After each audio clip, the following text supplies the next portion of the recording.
గుర్తించారు.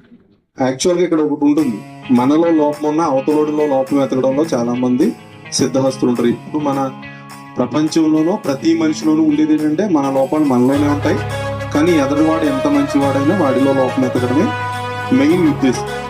కాబట్టి ఈ నలుగురిలో ఫస్ట్ సెకండ్ వచ్చిన పక్కన పెడితే 3-4లో ఏవో చిన్న చిన్న లోపాలు ఉంటాయి. వాటిని సవరించుకుని ఫ్రెండ్షిప్ పెంచుకోవాలి. ఎదుగుతున్నవో యువతరమా ఓసారి ఆలోచించు, కనుల ముందు గదిలే జెండాలను ఒక్కసారి గమనించు, ఇళ్ల నుండి జరిగే పరిపాలన వ్యవస్థ పరిశీలించు, రాజకీయాలకు రమ్మని యువకుల పిడికిలె